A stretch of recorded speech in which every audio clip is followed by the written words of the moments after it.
오늘도 저희들이 창세기 1장 1절 한 절을 가지고 살펴볼 테니까 다 함께 봉독하도록 해보십시다요.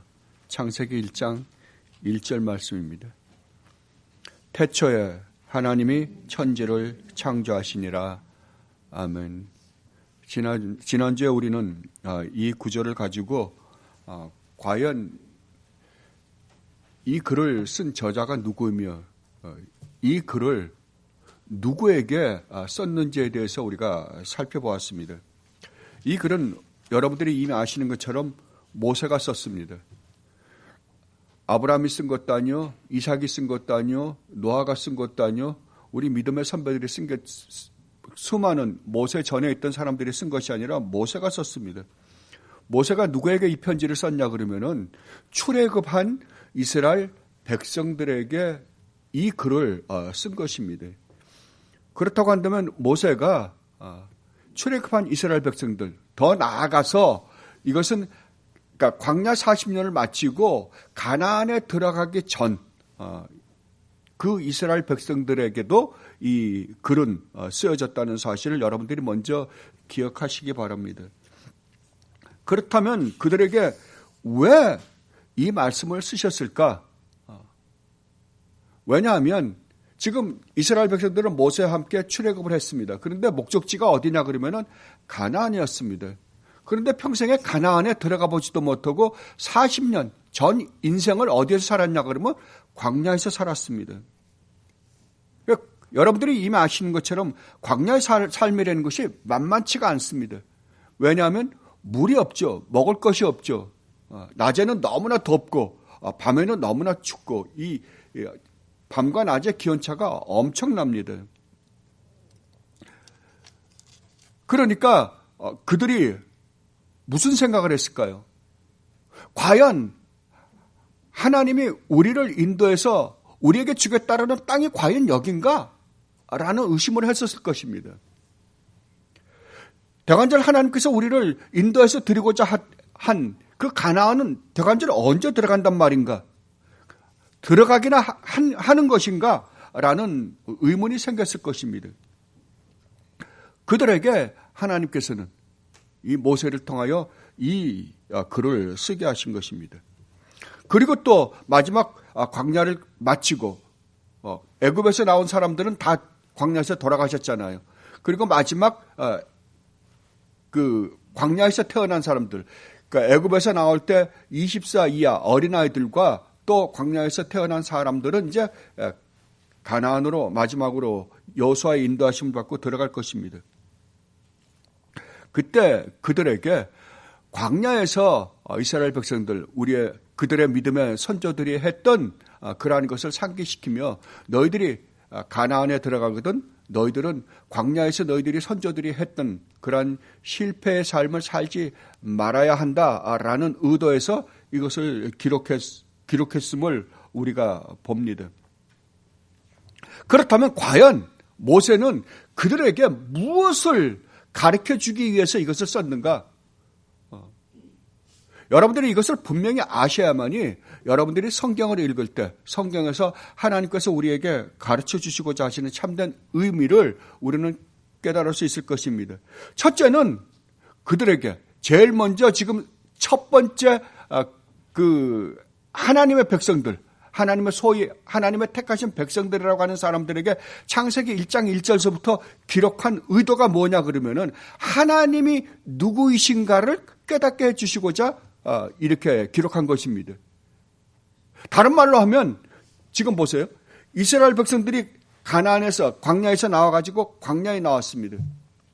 그런데 그들은 오랜 시간 동안 거의 400년 이상을 어디에 살았어요? 애굽에서 살았습니다. 애굽에서 살았기 때문에 그들이 가지고 있던 하나님에 대한 생각은 이미 거의 다 잊어버렸어요. 하나님에 대한 개념을 잊어버리고 말았어요. 왜? 이 애굽에 동화되어서 살아버렸기 때문에 그렇습니다. 그런데 하나님이 인도하신 거거든요. 그러니까 하나님이 그들에게 뭘 가르쳐 줘야 되냐 그러면은 너희를 지금 애굽에서 인도한 하나님이 과연 누구인가를 넌 똑똑히 알아내는 거죠. 그 하나님은 어떠한 하나님이세요? 우주 만물을 창조하신 창조주 하나님이다 라고 말씀해 주신 것입니다. 그리고 두 번째로 그들에게 가르쳐 주고자 했던 것은 너희들이 과연 누군 줄 아느냐 이거예요. 너희들이 누군 줄 아느냐.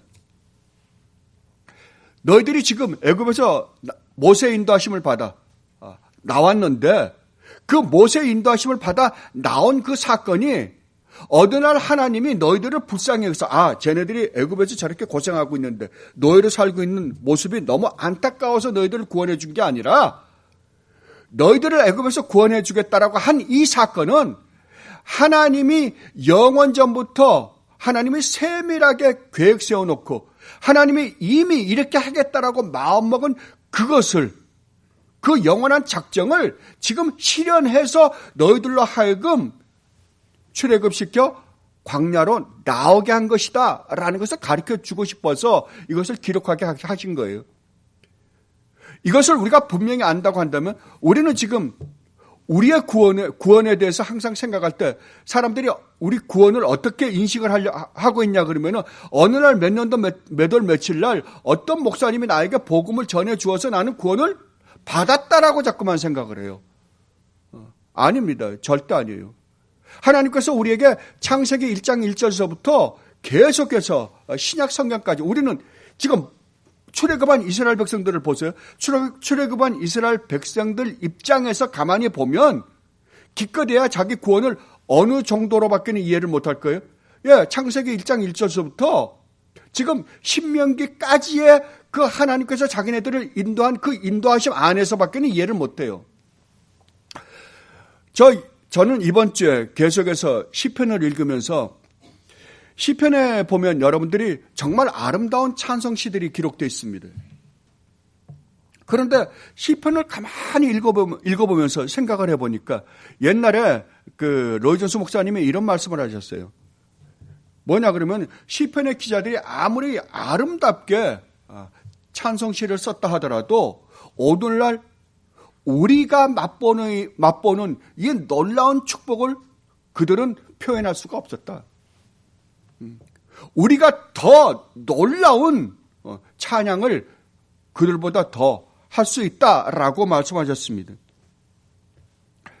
제가 이번 주에 시편을 읽으면서 정말 그렇다라는 걸 깨달았어요. 다윗이 아무리 아름다운 하나님을 알고 하나님에 대한 아름다운 시를 지었다 하더라도 우리만은 못합니다. 다윗은 먼 발치에서 먼 미래에 자기의 후손으로 올 그 메시아를 어렴풋이 바라보면서 시를 쓴 게 굉장히 많습니다. 그 우리가 메시아 시라 그러잖아요. 그러나 다윗은 정확하게 그 메시아가 어떤 분이시며 자기의 후손으로 온다니까 자기의 핏줄 중에 누구 한 사람이 그럴 것이라고 솔로몬처럼 그럴 것이라고 생각했지 그분이 자기가 지금 섬기고 자기가 예배하는 하나님일 것이라는 것은 꿈에도 생각 못했을 거예요. 아브라함이 아무리 믿음이 좋아도 장차 자기를 구원할 메시아가 하나님이실 줄은 꿈에도 생각 못했을 거예요. 그리고 그분이 어떻게 우리를 구원하실지에 대해서 그분들은 전혀 이해하지도 못했을 거예요. 세례 요한에 대해서 우리 주님이 이렇게 표현을 하십니다. 여자가 나온 중에 가장 위대한 자다. 그러나 세례 요한이 아무리 여자가 나온 자 중에 가장 위대한 존재라 하더라도 너희만은 못하다 그래요. 제자들보다 못하답니다. 왜요? 제자들은 뭘 봤기 때문에 세례 요한은 예수님이 메시아인 줄 알았습니다. 그러니까 마지막 구약의 선지자로서 이분이 오실이라고 약속했던 바로 그 메시아가 맞다라는 것까지는 알았어요. 그러나 그 메시아가 어떻게 자기를 구원하신지를 못 보고 돌아가셨다고요. 십자가를 못 봤어요. 그러나 제자들은 어떻습니까? 제자들은 봤습니다. 여러분은 어떻습니까? 여러분은 십자가를 똑똑히 보신 분이잖아요. 그분이 누구신지를 여러분들 똑똑히 아시는 분들이에요. 그렇다고 한다면 우리가 받은 이 놀라운 축복은 구약의 그 인물들이 아무리 위대하고 대단한 존재들인 것처럼 보일지 몰라도 우리보다는 아닙니다. 우리보다는 더 큰 축복을 받지 못했어요. 말이 안 돼요. 도저히 하나님께서 베푸신 그 은혜는 그들하고 게임이 안 됩니다. 그럼에도 불구하고 왜 우리는 그들만큼도 신앙 고백을 못하는가? 왜 그렇다고 생각하십니까? 이 복음이 정말 참 실제적으로 일어난 복음이 아니라 우리는 이걸 추상적으로 자꾸만 믿기 때문에 그래요. 이게 실제적인 게 아닌 거예요. 우리가 정말 창세기 1장 1절, 1장 1절을 정말 실질적으로 믿는다고 한다면 우리는 그 안에서 많은 생각을 하게 될 거예요. 저는 이 1장 1절을 요새 묵상을 하며 공부를 하다 보니까 정말 이 창세기 1장 1절만 믿는다고 한다면 우리가 얻은 구원이 얼마나 어마어마한 사건인지를 우리는 깨닫게 될 것이라고 생각합니다. 우리가 앞으로 살펴보겠지만 그렇다고 한다면 우리가 이 세상, 우리가 분명히 이 하나님께서 우리에게 말씀해 주신 이 말씀의 의도를 우리가 정확하게 조금만이라도 묵상해서 이해를 하고 정말 그 은혜를 조금이라도 맛본다고 한다면 우리의 인생은 완전히 바뀔 거예요. 안 바뀔 수가 없을 것입니다. 그러니까 우리는 지금 얼마나 어마어마한 은혜 가운데 있는 존재들인지 몰라요. 우리는 성경 전체를 갖고 있습니다. 출애굽한 이스라엘 사람들은 기껏해야 모세 5경밖에 갖고 있지 않았댔어요. 그런데도 그러한 놀라운 믿음의 고백을 했다고 한다면 우리는 어떻습니까? 우리는 더 엄청난 고백을 해야 마땅할 것입니다. 그럼에도 불구하고 그런 고백을 하지 못하는 것은 우리가 이 성경에서 지금 말하고 있는 이 놀라운 은혜들을 우리가 정말 마음으로부터 가지고 있지 않기 때문에 그렇다라고 저는 생각을 합니다. 여러분 가만히 한번 생각해 보십시오. 하나님이 태초에 우주 만물을 창조하셨답니다. 태초에 하나님이 천지, 하늘들과 땅을 창조하셨답니다. 이 중에서 가장 중요한 말은 하나님이십니다. 자, 그러면 하나님이 창조하셨어요. 그럼 여러분 한번 생각해 보세요. 그러면 이 우주 만물은 시작이 하나님이 어떠한 일을 했기 때문에 시작이 된 거잖아요. 그러면 이 우주 만물이 창조되기 전에는 뭐가 있었을까요? 아무것도 없었죠, 뭐. 하나님만 계셨댔어요. 그러면 이제부터 그 하나님을 우리가 그러니까 이 한절을 가지고요. 태초에 하나님이 천지를 창조하셨다라는 이 말 한마디 가지고 그 하나님을 추적해 보자고요. 자, 그렇다고 한다면 그 하나님, 우주 만물을 창조하신 창조주 하나님은 영원 전부터 영원히 스스로 존재하신 분이십니다. 그죠? 영원부터 영원히 스스로 존재하신 분이에요. 그러면 이분 자신이 생명이에요. 하나님이 생명이세요. 하나님 자신이 생명이실 뿐만 아니라 그 생명을 나눠주실 수 있으신 분이라니까요. 그러니까 우리가 모든 이 세상에 사는 모든 생명은 하나님으로부터만 올 수 있습니다. 하나님 외에 이 생명을 줄 수 있는 자는 아무도 없어요. 그러면 영원한 생명을 줄 수 있으신 분은 누구밖에 없어요? 하나님밖에 아니 계십니다. 여러분들이 이미 아시는 것처럼 이 세상의 모든 것은 존재했다가 없어집니다. 사라져요. 그러나 하나님은 아니십니다. 그러나 하나님이 스스로 존재하시는 분이시라고 한다면 하나님은 변함이 없으신 분이에요. 변할 수가 없어요. 하나님은 그대로십니다.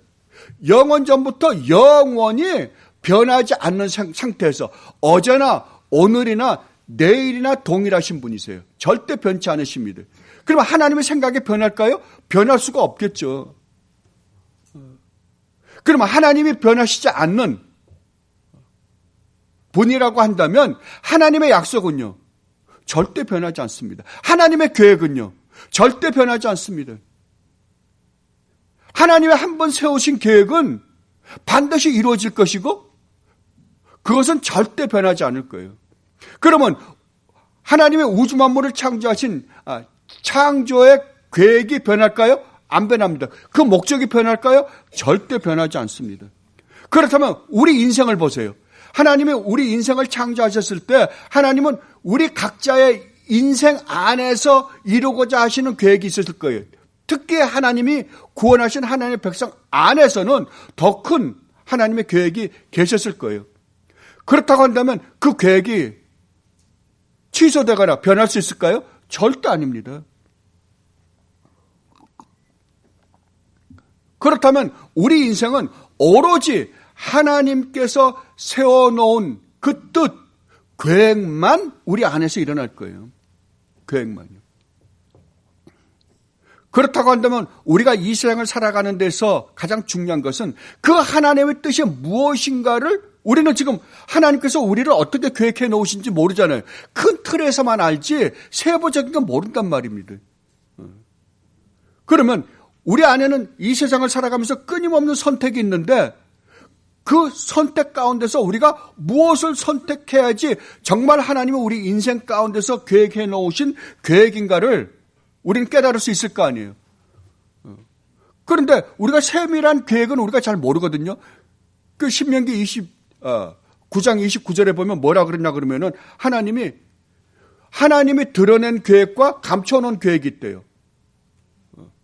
드러낸 계획은 하나님께서 이미 이 하나님의 말씀을 통해서 다 보여주셨습니다.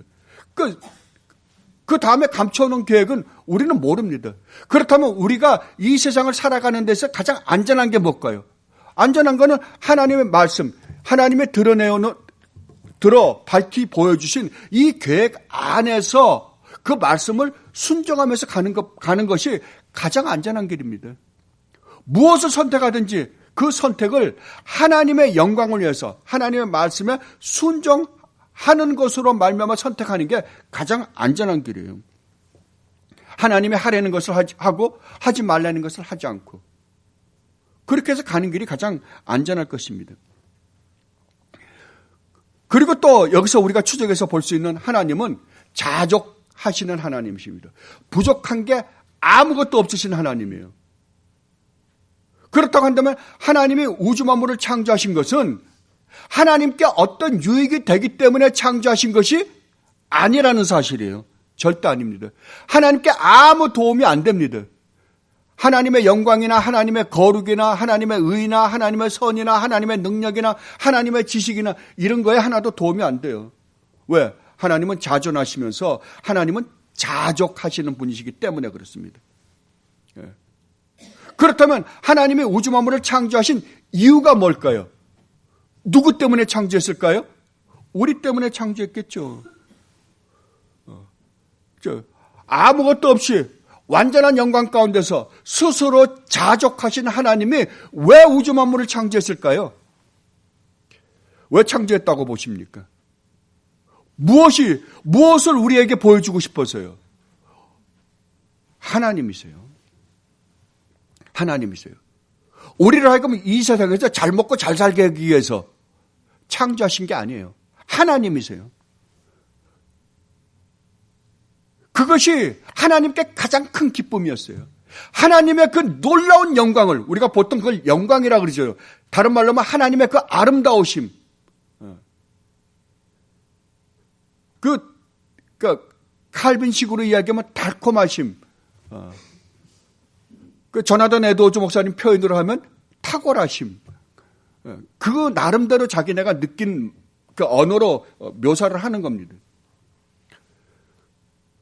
그렇다면 그 하나님의 그 놀라운 영광을 우리에게 보여주고 싶은 거예요. 우리로 하여금 그 하나님의 그 아름다우심, 그 놀라운 영광을 맛보고 즐기고 누리고 찬양케 하기 위해서 하나님의 우주 만물을 창조했고 또 우리 인간을 하나님의 형상대로 창조하신 겁니다. 여러분들 이걸 분명히 아셔야 돼요.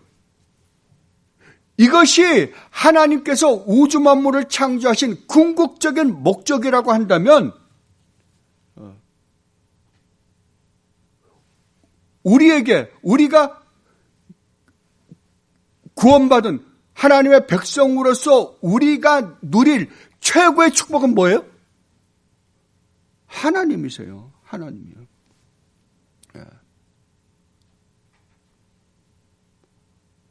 11조 내면 복받고 하나님의 말씀을 순종하고 열심히 기도하고 전도하고 이런 게 목적이 아니에요.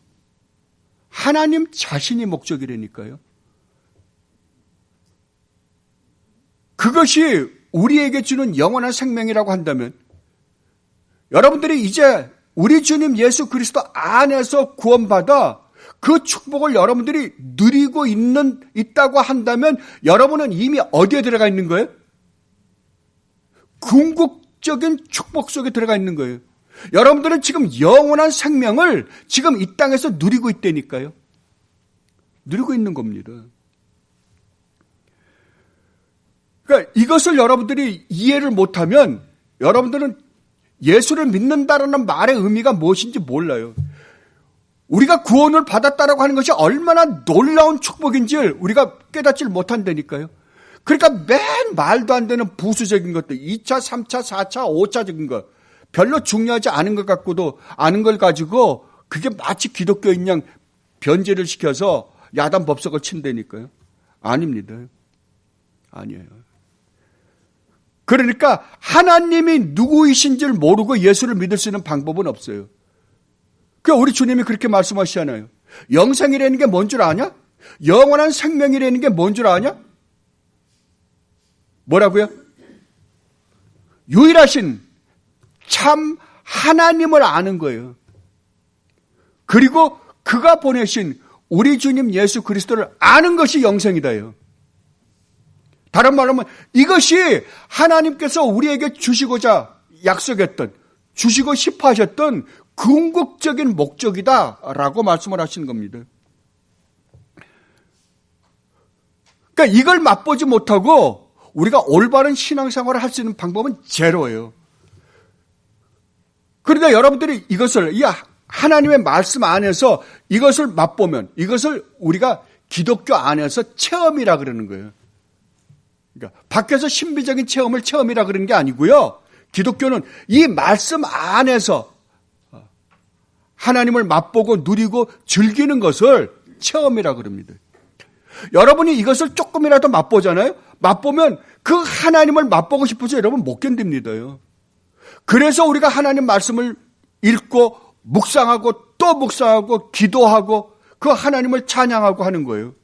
왜? 그 하나님의 영광을 맛보면 맛볼수록 그 영광을 맛보는 것으로 말미암아 기쁨과 희열과 감격을 어떻게 주체하지가 못하니까 하나님을 찬양할 수밖에 없는 거예요. 이게 최고의 축복이라니까요. 이것을 우리가 체험이다. 그렇다고 한다면 기독교는 체험이 있습니다. 그러나 그 외에는 여러분 정말 위험합니다. 그리고 우리가 여기서 또 하나 알 수 있는 것은 하나님은 이 우주와 완전히 동떨어진 분이십니다.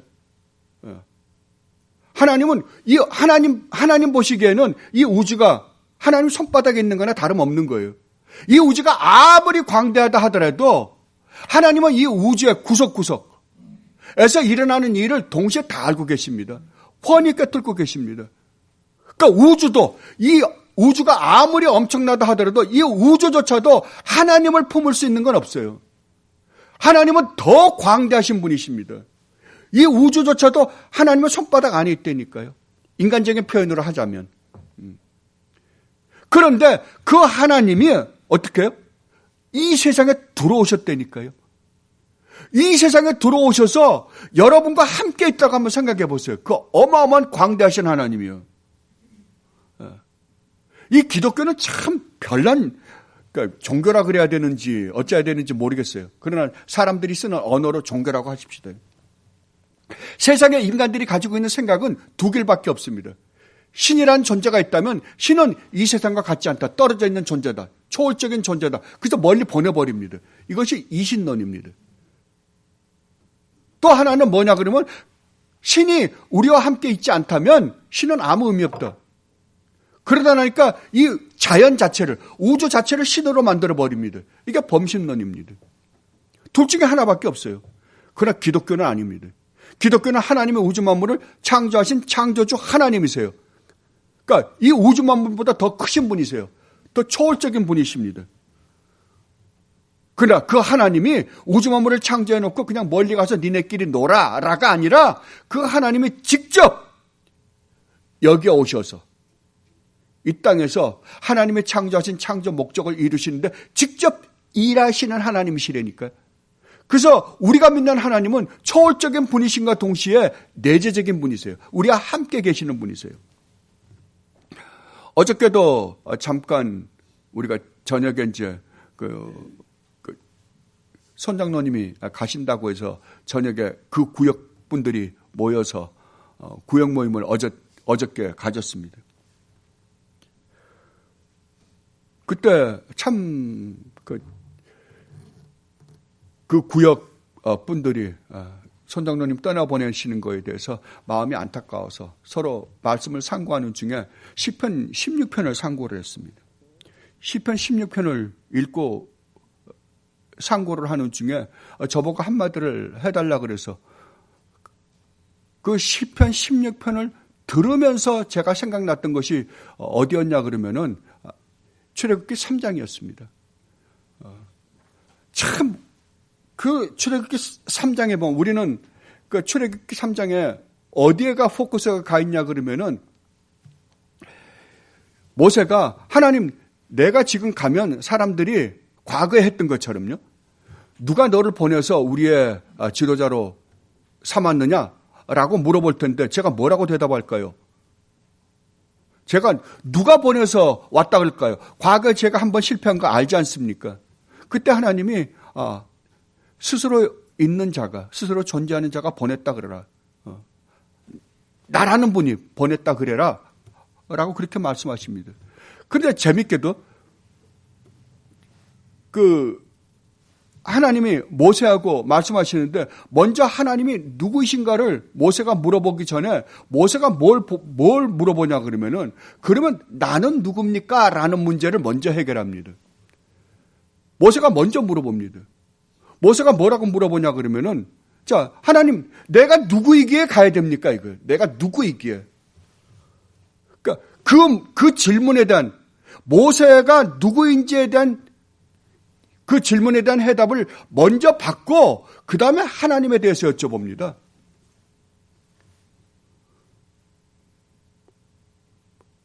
여러분 한번 생각해 보세요. 모세가 뭐라고 그랬다고요? 나는 누구입니까? 하나님 뭐라고 대답하셨을까요? 너는 내가 함께하는 자다. 얼마나 놀랍습니까? 너는 내가 함께하는 자다. 너는 내가 아는 바 된 존재다. 여러분이 누구이신 줄 아십니까? 여러분은 하나님이 함께 하시는 존재들입니다. 하나님의 백성들은 하나님이 함께하는 존재들이에요. 우리 주님이 마지막 이 땅에서 사역을 다 마치시고 올라가실 때, 그러니까 주님이 처음에 내려오셨을 때, 여러분 기억나십니까? 처음에 동정녀, 그러니까 마리아에게서 잉태하셨을 때, 자, 이 요셉이, 예수님의 아버지 요셉이 꺼려했잖아요. 왜? 처녀가 애를 뱄으니까 이걸 어떻게 하면 좋은가?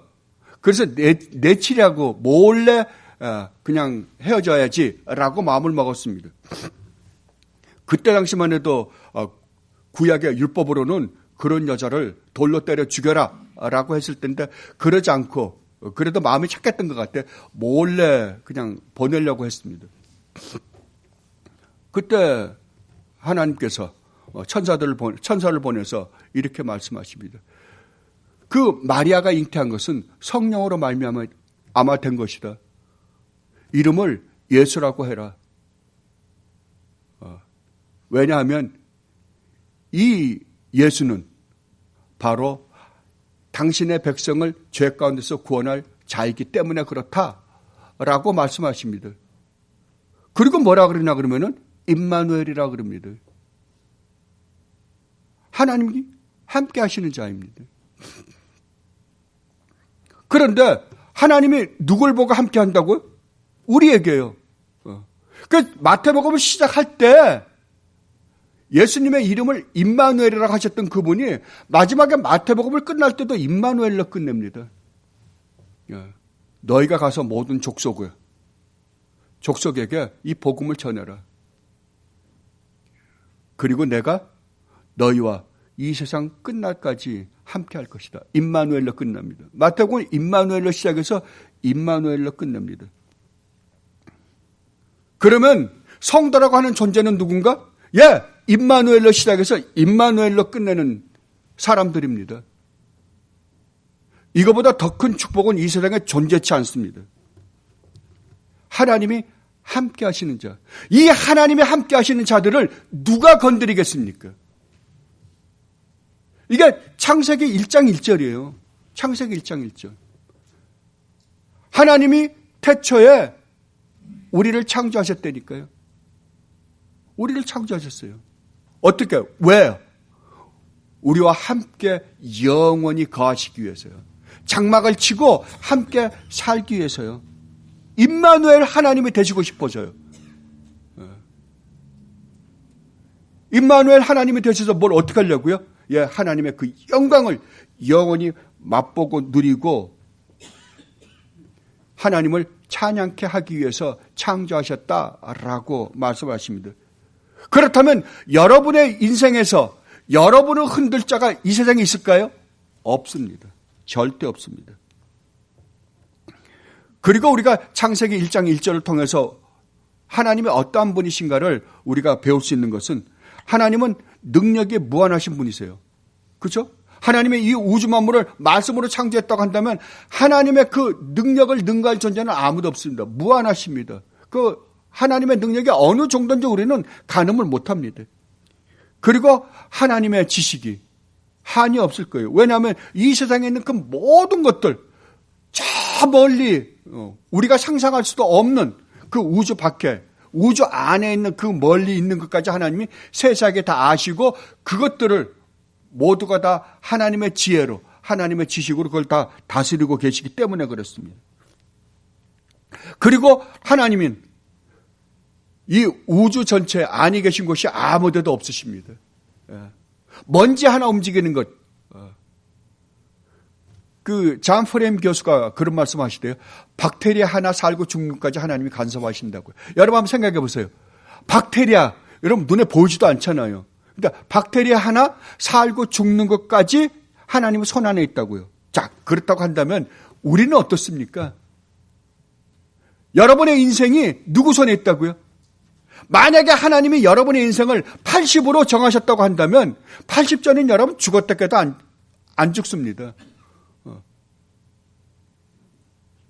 우리에게 올 시험 중에 하나님이 세워놓지 않은 시험은 오지 않는다며요.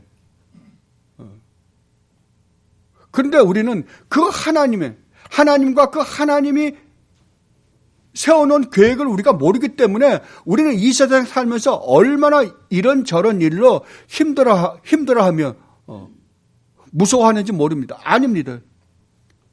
정말 이 하나님이 우리와 함께 하나님이시라고 한다면 우리가 이 세상에 더 두려워할 게 뭐가 있겠습니까? 왜냐하면 하나님이 우리 인생 가운데 계획 세워놓지 않은 일은 아무것도 일어나지 않을 것이기 때문에 그렇습니다. 하나님이 우리 인생을 90살, 100살로 정해놓으셨다고 한다면 그 전에 총 맞아 죽는 일은 없을 거예요. 사고 나서 죽는 일도 없을 거예요.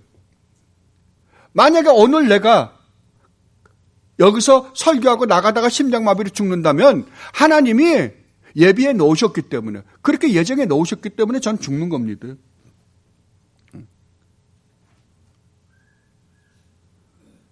그렇다면 우리가 이 세상에 살면서 가장 안전하게 살아가는 유일무이한 방법은 그 하나님을 의지하고 사는 거예요. 그거밖에 없습니다.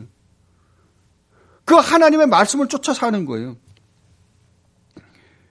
근데 여덟번에도 제가 말씀드렸지만 이 하나님이 어떤 하나님인가? 약속의 하나님이십니다. 하나님의 창세기 1장 1절 하나님이 태초에 우주 만물을 창조하셨다고 한다면 하나님은 어떤 목적을 세워놓으셨을 거예요. 그럼 하나님의 창세기 1장 1절을 처음에 기록해라 하셨을 때에는 무엇을 염두에 두셨냐 그러면은 하나님이 세워놓은 그 목적, 그 목적을 이루기 위한 모든 이 시간 안에, 역사 안에서 일어나는 일, 이 모든 걸 다 계획해 놓으셨을 거 아니에요. 그 계획을 하나님께서는 반드시 이루시고야 말겠다라는 하나님의 자신에 대한 약속이 이 안에 포함되어 있는 거예요. 그죠? 그래서 하나님을 언약의 하나님이다라고 이야기합니다. 네. 여러분은 이 하나님을 믿는 사람들입니다. 이 하나님의 존재를 믿는 사람이에요. 그런데 태초에 하나님이 천지를 창조하시니라 이 말씀 속에서 우리가 아직까지 하나님에 대해서 올바로 알지 못하는 것은 하나님의 성품적인 것은 아직까지 여기에 드러내 보여주시지 않으셨기 때문에 그렇습니다. 하나님의 사랑이라든지 하나님의 거룩하심이라든지 하나님의 의로우심이라든지 하나님의 자비하심 같은 건 없잖아요. 이것은 뭘 통해서 합니까? 이제 우리가 죄를 짓고 죄인인 우리를 상대하시는 하나님을 보면서 우리는 하나님이 자비로우시고 은혜로우시고 사랑이 충만하시고 노하기를 더디하시는 하나님이심을 우리는 이제 배워갈 거예요. 그러나 우리가 태초에 하나님을 천지를 창조하시니라 이 피조 세계를 창조하신 창조물만 보고라도 우리는 얼마나 놀라운 하나님을 우리는 알 수 있는지 모릅니다. 그러니까 이 창세기 1장 1절 하나에 어떤 면에서는 이 도덕적인 성품을 빼놓고는 우리는 정말 엄청난 하나님에 대한 지식을 우리는 가질 수 있습니다. 그러니까 이 하나님을 여러분들이 올바로 이해할 때 여러분들이 이 세상을 살아가는 데 있어서 정말 두려움 없이 기쁨 가운데 살아갈 수 있는 것입니다. 자, 그렇다고 한다면 여러분 한번 생각해 보세요. 하나님이 이러한 분이라고 한다면 이 하나님 앞에서의 피조물인 우리 인간은 어떨까요? 여러분 이거 분명히 알아두십시오. 하나님이 정말 우주 만물을 창조하신 창조주 하나님이 맞다라고 한다면 우리는 피조물입니다. 우리가 신이 아닙니다. 이 자연이 우연하게 일어났고 이 자연 안에서 일어나는 어떤 현상으로 말미암아 오늘날 우리와 같은 인격적인 존재가 되었다고 한다면 우리는 이 자연의 하나의 부품에 불과해요. 그죠? 여기에는 인격도 없고 아무것도 없습니다. 그렇다고 한다면 이 자연이 신이라고 한다면 우리도 신이잖아요. 그죠? 자연이 신이면 자연 안에 있는 모든 것이 자연이 만들어낸 거기 때문에 모두가 다 신이에요. 이게 범신론이에요. 그 나무는 나무신, 돌은 돌신. 근데 가장 인격적인 존재라고, 그러니까 자연 안에서도 가장 고급한 존재잖아요. 이건 진화가 되어서 오늘날 인간이 되었다고 한다면 인간이 진화된 자연 안에서 최고의 존재잖아요. 근데 최고로 진화된 존재가 나무를 섬기고 돌을 섬기고 쇠붙이로 뭘 만들어서 섬긴다고 한다면 얼마나 우스워요. 자기네가 지금 말하고 있는 것 안에서도 이게 논리적이지 않아요. 말이 안 돼요. 더군다나 인권 이건 있을 수가 없는 거죠. 지렁이가 시간이 지나서 사람이 됐다는데 조상이 지렁이요. 조상이 개새끼라 그래도 할 말이 없는 거지. 원숭이 새끼라 그래도 할 말이 없는 거고. 정말 미련합니다. 인간은요. 그러나 하나님이 우주 만물을 창조하셨다는 사실을 우리가 믿는다라고 한다면 그 중에서도 우리 인간을 수많은 생명체가 있는데도 불구하고 수많은 생명체를 만드셨는데도 불구하고 그 중에서 우리 인간을 특별하게 하나님의 형상대로 창조됐다고 한다면 우리 인간의 존엄성이라는 건 정말 대단합니다. 왜요? 인간의 존엄성은 딴 데 있는 게 아니라 하나님의 형상대로 창조되었기 때문입니다. 이것은 우리가 이제 앞으로도 살펴볼 거예요. 먼저 우리가 깨달아야 되는 건 우리 인간은 누구라고요? 피조물입니다. 피조물이라면 우리는 할 말이 없습니다. 하나님이 창조주고 우리가 피조물이라고 한다면 우리는 전적으로 태생적으로요. 존재론적으로 하나님을 섬기지 않고는 살 수가 없는 존재들입니다. 하나님 말씀에 절대적으로 순종해야만 하는 존재들이에요. 그리고 하나님의 도움이 없이 살아갈 수 있는 방법은 제로예요. 아무것도 없습니다. 그러니까 오늘날은 얼마나 무시무시한 세상인지 모릅니다. 하나님의 평가를 받아야 될 인간이 누구를 평가하겠다는 거예요? 하나님을 하겠답니다. 이게 말이 됩니까? 안 됩니다. 만약에 하나님이 창조주가 맞다고 한다면 우리는 하나님이 지으신 존재입니다. 피조물이에요. 그렇다면 우리는 무조건 하나님께 절대적으로 순종해야만 존재들이에요. 자, 그런데 어떻게 된 거예요? 우리가 죄를 지음으로 말미암아 하나님으로부터 버림을 받았잖아요. 그래서 우리가 순종하지 않는 존재가 되어버린 거예요. 비참한 존재가 된 거죠. 구원은 뭡니까? 구원은 다시 하나님과 아름다운 관계를 회복시켜 준 게 구원이잖아요. 만약에 그렇다고 한다면 하나님의 처음에 창조했던 우리 아담과 하와처럼 우리의 모든 죄를 다 용서해 주시고 새로운 존재로 하나님과 화목한 존재로 다시 회복시켜 주셨다고 한다면 우리에게서 나올 수 있는 것은 뭐예요? 우리가 해야 되는 것은 하나님께 전적으로 순종하며 살아야 되는 것이 하나님께서 우리를 창조하신, 재창조하신 목적이에요. 그렇다고 한다면 우리가 하나님을 의지하지 않고 전적으로 하나님께 순종하지 않고 살 수 있는 방법은 제로입니다. 그건 하나님을 믿지 않는 거예요. 우리는 전적으로 하나님을 순종하며 살아야만 하는 존재입니다.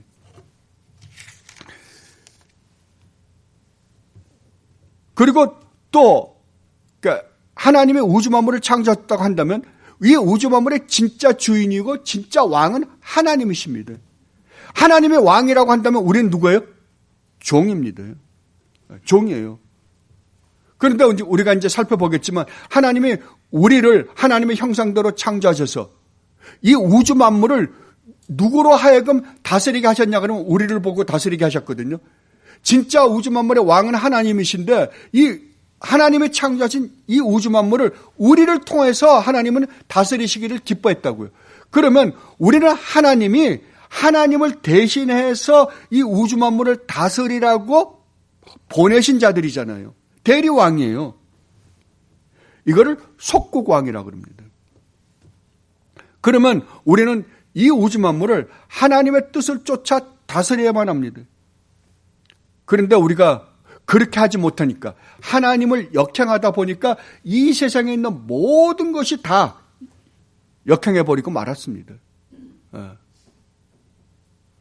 그러나 이제 하나님의 백성으로서 하나님으로부터 놀라운 은혜를 받아서 구원받은 하나님의 백성들은 이제 이 세상을 어떻게 살아가는 자들이냐 그러면은 이제 하나님이 우리에게 맡겨놓으신 그 자리에서 이 우주 만물을 하나님의 말씀대로 속국 왕이 되어서 다스리는 자들입니다.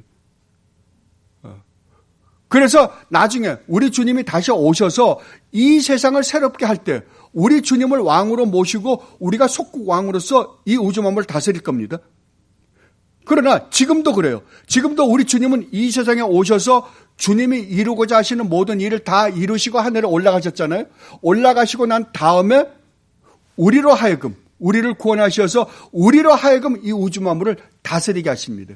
그래서 우리를 보고 뭐라 그러나 그러면 우리가 이 우주 만물을 다스리고 있는 자들이다라고 이야기하는 거예요. 우리로 하여금 왕 노릇하는 자들이다라고 하는 겁니다. 궁극적으로 우리가 진짜 왕 노릇하는 것은 우리 주님이 다시 오실 때 거예요. 그러나 지금 현재도 우리는 어떻게 한다고요? 이 우주 만물을 다스리고 있는 자들이라고요. 우리가 왕 노릇하고 있는 자들이라니까요. 그러면 실질적으로 우리가 왕 노릇하면 이 우주 만물이 지금 우리에게 순종을 합니까? 아직까지는 안 하잖아요. 왜냐하면 아직까지 이 세상에는 사탄의 세력이 남아있기 때문에 그렇습니다. 그러면 여러분 여기서 한 가지 여러분 분명히 아셔야 되는 것은, 그러니까 이 세상의 왕들은 무엇을 가지고 다스립니까? 예, 자기네 힘을 가지고 다스립니다. 그러면 하나님의 백성들은요? 하나님의 백성들은 힘으로 다스리는 사람들이 아니에요.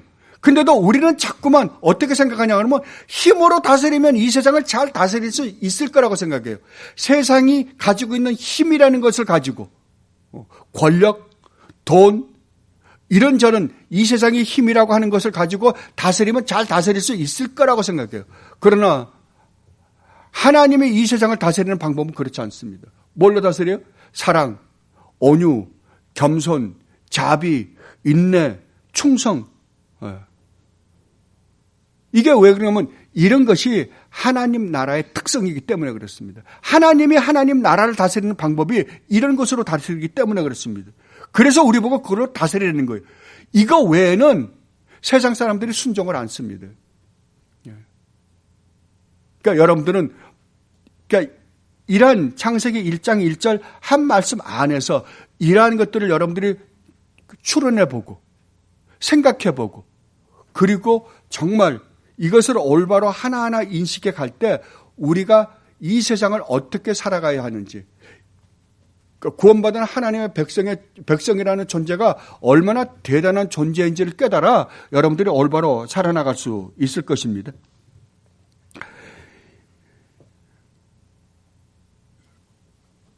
그러니까 여러분들이 창세기 1장 1절 하나를 가지고 여러분들이 반드시 기억해야 되는 것은 하나님이 우주 만물을 창조하신 궁극적인 목적이 무엇인가요? 궁극적인 목적이 무엇인가? 무엇이라고요?